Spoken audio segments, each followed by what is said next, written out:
Hi guys, जय माता दी, let's rock. और आज हम गुलमर्ग के बाद निकल पड़े हैं सुबह सुबह सब फ्रेश होके पहलगाम के लिए। और पहलगाम के लिए हम लोगों ने सुबह ही होटल में नाश्ता कर लिया था, बच्चों ने मैगी वगैरह खा ली थी।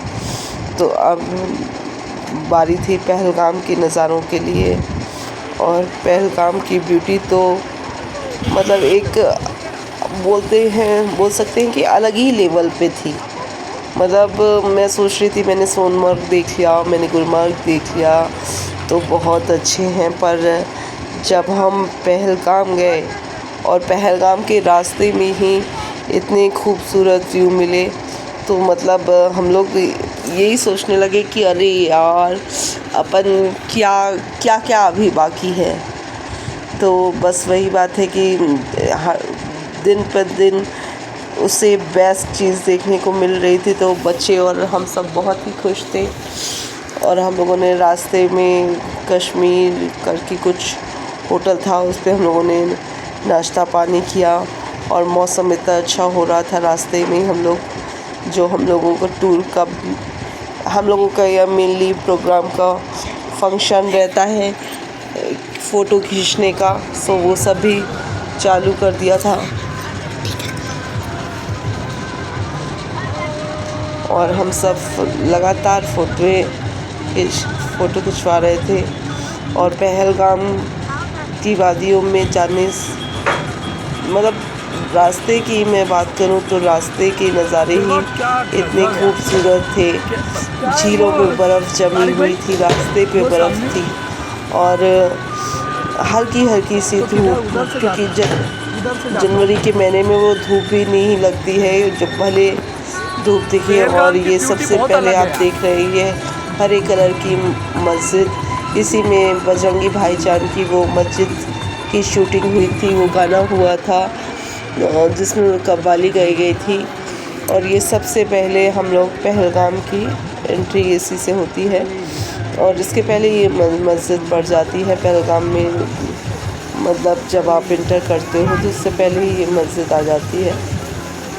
इसके बाद हम लोग टोल पे टैक्स वगैरह पे करके गाड़ी से इसके बाद आगे बढ़ते हैं। और ये सबसे पहला मंदिर पड़ता है, बोलते हैं कि अमरनाथ यात्रा यहीं के दर्शन के बाद स्टार्ट होती है। तो हम लोगों ने सबसे पहले भोलेनाथ के दर्शन करे, उनके आशीर्वाद लिया। हम पूरे परिवार ने जलाभिषेक किया। इसके बाद वहाँ से भोलेनाथ का आशीर्वाद लेके पंडित जी ने बहुत अच्छे से पूजा करवाई। मन प्रसन्न हो गया, ऐसे लगा साक्षात बाबा हमें अमरनाथ आने का न्योता दे रहे हो कि यहाँ तक तो आ गए, अब नेक्स्ट ईयर अमरनाथ तक भी आना। अभी हम लोग अमरनाथ नहीं गए हैं, तो इसीलिए माँ हर साल बुला लेती है, वैष्णो देवी माता, वहाँ हम हर साल जाते हैं, पर अभी तक अमरनाथ नहीं गए। लेकिन पहलगाम के नज़ारे ही देख के दिल इतना खुश हो गया कि बाबा का घर तो और भी अच्छा होगा। इतनी सुंदरता को लपेटे हुए है ये पहलगाम, जिसकी मैं बता सकती हूँ, मैं कल्पना भी नहीं कर रही हूँ। इतनी सुंदर था उस समय, ऐसा लग रहा था हम नार्निया की वादियों में आ गए। अगर आपने कुछ पिक्चर वगैरह देखी हो, आज से पहले आई थी ये बहुत, कि पूरे बर्फ़ से लदे हुए पेड़ मैंने आज तक नहीं देखा था। तो पेड़ों पे बर्फ़ थी, सड़क पे बर्फ़ थी, बहुत ही सुंदर नज़ारे। और कश्मीरी भाई भी हमारे उस समय बहुत कोऑपरेशन कर रहे थे। हमारा ड्राइवर भैया भी हम लोगों को सब बताते हुए कि कहाँ क्या है, उन सारी चीज़ों को बता रहे थे, देख रहे थे। और पहलगाम में जाने के बाद फिर एक दूसरी गाड़ी लेनी पड़ती है, वहाँ की जो यूनियन कैब की होती है, तो वो दूसरी गाड़ी लेते हैं। तो फिर वहाँ से हम लोगों ने दूसरी गाड़ी से ट्रैवल किया था, वहाँ की यूनियन कैब से। तो इसके बाद यूनियन कैब से जब हम लोग पहलगाम के अंदर और आगे गए, आरू वैली और बेताब वैली, तो वहाँ के नज़ारे तो उससे भी दिलचस्प थे।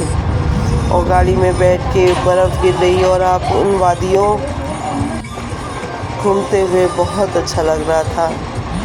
वो और वहाँ के लोग भी कह रहे थे कि वो लोग कह देते हैं कि स्विट्ज़रलैंड के सीन है, बाकी ज़्यादातर डायरेक्टर्स प्रोड्यूसर्स आके हमारे अपने वतन में ही इसी कश्मीर, आरू वैली, बेताब वैली में ही शूटिंग्स होती है और सब बोल देते हैं कि ये स्विट्ज़रलैंड के सीन है।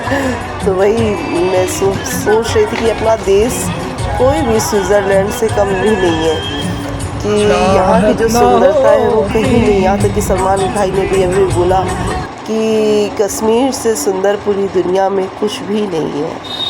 तो ये सब हमारे तीनों बेटियाँ पीहू, ईशा और छुटकी का नाम वैष्णवी है और पीहू का नाम शाम्भवी और मेरी बीच वाली बेटी का नाम शताक्षी शर्मा है। मैंने माँ के ही नामों पर अपनी तीनों बेटियों का नाम रख रखा है और मेरे प्यारे से हस्बैंड का नाम है अनुराग शर्मा।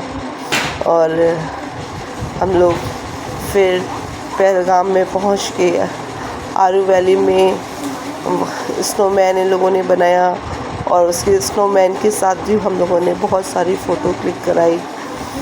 देखते ही देखते समय कब पास हो गया पता ही नहीं चला। बहुत ही सुंदर, बहुत ही सुंदर, जितनी भी मैं प्रशंसा करूं वो कम है। बहुत ही सुंदर पहलगाम में छोटे छोटे पहाड़ों के ऊपर छोटी छोटी सी बर्फ़, मतलब सीन ही अलग है। बेताब वैली में पूरा एक बेताब वैली की लकड़ी का स्ट्रक्चर पे लिखा हुआ है और यहाँ से हाइट से हम लोगों ने जहाँ से फ़ोटो क्लिक करी वो वहाँ से पूरा पहलगाम दिखता है। और ये बेताब वैली की नदी, बेताब वैली में ये नदी जम चुकी थी और थोड़ी थोड़ी सी जिस पानी था, मतलब दोनों ही चीज़ें थी। और अमरनाथ गुफ़ा का ये नज़ारा, मतलब स्टार्टिंग का आप सोच सकते हैं नज़ारा ये है, तो फिर बाबा के घर का नज़ारा कैसा होगा। बहुत ही सुंदर, बहुत ही यादगार यात्रा। और मतलब जाते समय जो सीन थे वही हमारा रिटर्न करते समय भी वही, मतलब लगा कि हाँ कहीं आए हैं। मतलब हम लोग पूरे भारत में घूम चुके हैं तो, लेकिन कश्मीर देख के यही लगा कि सच में स्वर्ग यही है। और शायद इसी कारण से हमें लगता है कश्मीर को लेकर इतनी लड़ाई है कि पाकिस्तान हमसे ये हमारा कश्मीर लेना चाहता है। तो बहुत नहीं दे सकते। इतना सुंदर बिल्कुल स्वर्ग में वैसा लगता है कि चले गए हों। तो इंसान अपना स्वर्ग अपना कैसे दे सकता है फिर अपना हिस्सा। बहुत अच्छा, हमारे हस्बैंड रोमांटिक अंदाज में आते हुए, और हम लोगों ने फिर वहाँ पे भी बेताब वैली के सामने फ़ोटोग्राफ्स कराई। और मैं डांस कर रही थी उस समय, ओढ़नी ओढ़ के नाचूं। मैंने कहा 2-4 रीलें भी बनवा लेते हैं। ज़िंदगी में ये पल दोबारा आए ना आए, इसलिए हर पल को बहुत खुशनुमा तरह से जीना चाहिए। और हम लोगों ने फाइटर्स के साथ भी फ़ोटो क्लिक्स कराए। मना होता है लेकिन फिर भी उन्होंने 2-4 फ़ोटो क्लिक्स करने दिए तो हम लोगों ने क्लिक करवा लिए। और इनके पापा तो ज़िंदगी का ख्वाब, ज़िंदगी के गम हवा में उड़ाते चले गए। मतलब बिल्कुल टेंशन से दूर वो घूमने जाते हैं तो कोई भी उनके माइंड में बात ही नहीं रहती है। वहाँ दाना पानी रेस्टोरेंट था, वहाँ हम लोगों ने बहुत अच्छा नाश्ता किया। इतनी हाइट पे भी इतना अच्छा नाश्ता दिया उसने। और जो नदी वाले वो सीन थे उसको तो आप मैं बयां ही नहीं कर सकती। वो इतना अलग ही तरह का स्ट्रक्चर लग रहा था, छोटे छोटे से बर्फ़ के पहाड़, ऐसा लग रहा था बिल्कुल अलग ही। और ये आप देख सकते हैं एप्पल गार्डन में गए थे पर वहाँ अभी सब सूखा हुआ पड़ा था तो नकली एप्पल ही लोगों ने लगा रखे थे। वहाँ उन लोगों ने एप्पल की चटनी, एप्पल के सॉस, एप्पल का तमाम चीज़ें वहाँ खिलाई। और फिर इन लोगों ने स्लेजिंग भी करी और हर जगह वही यही सब चालू हो जाता है बच्चों का। बर्फ़ से खेलना कूदना बहुत ही अच्छा, मतलब ऐसा लग रहा था कि हम लोग बार बार यहाँ आए, लेकिन थोड़ा सा डर भी रहता है। फिर हम लोगों ने फ़ोटो क्लिक्स वगैरह कराए फाइटर्स के साथ और अपने भी फ़ोटोज़ लिए।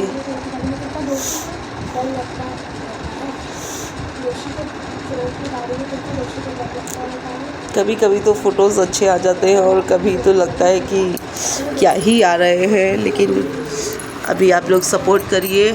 मैं न्यू हूँ चैनल पे, तो जैसा भी मुझे बोलना आता है तो मैं बोल रही हूँ, लेकिन आप लोग का सपोर्ट रहेगा तो धीरे धीरे सब इंसान सीख जाते हैं, तो इसीलिए मैं भी सीख जाऊँगी। तो कृपया लाइक शेयर एंड सब्सक्राइब करें और मेरे चैनल को और मेरे बच्चों को मोटिवेशन दें और इस चैनल को कामयाब बनाएं। बस आप सबकी दुआ है।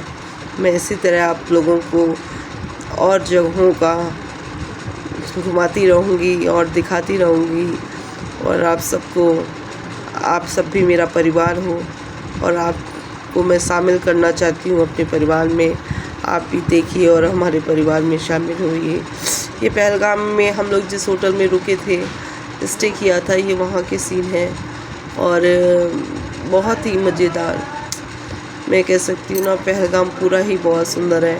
फिर हम लोग नाइट में वहाँ रुके थे होटल में, और होटल के बाद सुबह हम लोगों ने फ़ोटो सेशन कराया। होटल के पीछे ही नदी थी, तो वहाँ हम लोग गए, वहाँ हम लोगों ने फ़ोटो सेशन किया और बहुत अच्छा जिसे बयां नहीं किया जाता है, ऐसे अनुभव प्राप्त हुए। इनके पापा वीडियो बनवा रहे थे। इनके पापा का फेवरेट गाना है तू मुझे कबूल मैं तुझे कबूल। पापा इनके वैसे ही वीडियो बनवाने लगते हैं। एंड वहाँ हम जब लौट रहे थे तो वहाँ पहलगाम में मंदिर में गए, भोलेनाथ के मंदिर में गए। वहाँ सूर्य मंदिर है पुष्कर का, वहाँ एक कुंड है, वहाँ पे भी जाके हम लोगों ने भोलेनाथ को जल चढ़ाया। 1 लोटा जल सारी समस्याओं का हल, तो इस वजह से भोलेनाथ पे हम लोगों ने जलाभिषेक किया। बहुत ही, वो बोलते हैं ना, जो कुछ है सब प्रभु की देन है, तो मैं भी यही मानती हूँ कि मेरे जीवन में जो कुछ भी होता है सब मेरे भगवान करा रहे हैं। और शायद आप लोगों से भी जुड़ रहे हैं, तो शायद मेरे भोलेनाथ आप लोगों से जुड़ना चाह रहे हैं, तो इसलिए मैं आप लोगों से जुड़ रही हूँ। तो मैया का आशीर्वाद लेके इस बार मैंने ये व्लॉगिंग चालू करी है, तो कृपया आप लोगों का साथ रहेगा तो मैं धीरे धीरे और डेवलप होते हुए और अच्छा सीखते हुए और नई चीज़ों के साथ मैं आपको नई चीज़ें दिखाऊंगी। अपने आसपास की दूर दूर की चीज़ों से मैं वाकिफ़ करवाऊंगी, और जो भी इंटरटेनमेंट मैं आपका करा सकती हूँ इस ब्लॉगिंग के ज़रिए, तो मैं कराने की कोशिश करूँगी। ये मेरा आपसे वादा है। और कृपया मेरे चैनल को सपोर्ट करें, लाइक करें, शेयर करें, सब्सक्राइब करें। और ये देखिए, आप सूर्य मंदिर मैंने आपको दिखा रही हूँ पहलगाम में। ये कश्मीरी पंडित जो बचे थे, तो उनके द्वारा ये पहलगाम में चलाया जा रहा है, और ये देख के बहुत मुझे खुशी हुई कि ये पहलगाम के से निकलते से ही कुछ वहाँ पास में ही वहाँ ये मंदिर है, और ये हमारे कश्मीरी पंडित भाइयों के द्वारा पहलगाम में संचालित किया जा रहा है। बहुत खुशी हुई। हम लोगों ने तो 10-12 बाल्टी भर के भोलेनाथ का वहीं सब बच्चों ने, हमने सबने जलाभिषेक किया। भोलेनाथ की कृपा से ऐसे ही सबके जीवन में खुशियाँ आएँ। भगवान भोलेनाथ सबको अमरनाथ बुलाएं और भगवान सबका ही कल्याण करे, क्योंकि सबके कल्याण से अपना कल्याण होता है। तो इसीलिए भगवान जगत में सबका कल्याण करें और सभी को सद्बुद्धि दें। ये देखिए, मंदिर की मैं फ़ोटोज़ आप लोगों को दिखा रही हूँ। मना था लेकिन फिर भी मैंने 2-4 खींच ली। सॉरी भगवान, फिर भी लेकिन फिर भी मैंने कहा आम जनता जो नहीं जा सकती है वो मेरे ब्लॉग के द्वारा ही देख लेगी थी कि कहाँ क्या है, क्योंकि जो इंसान नहीं जा सकते हैं इतनी दूर वो कम से कम ब्लॉग के जरिए ही इन चीज़ों को देखेंगे।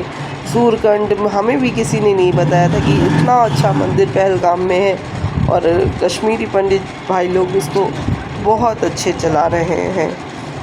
और ये मंदिर ही बहुत अच्छा है। नाग देवता का बताया उन्होंने, यहाँ नागों का वास था। और इसके बाद हम लोग डल लेक वहाँ से निकले, फिर निकल आए और उसके बाद डल लेक गए थे। और डल लेक का वीडियो हम आपको अगले वीडियो में देंगे।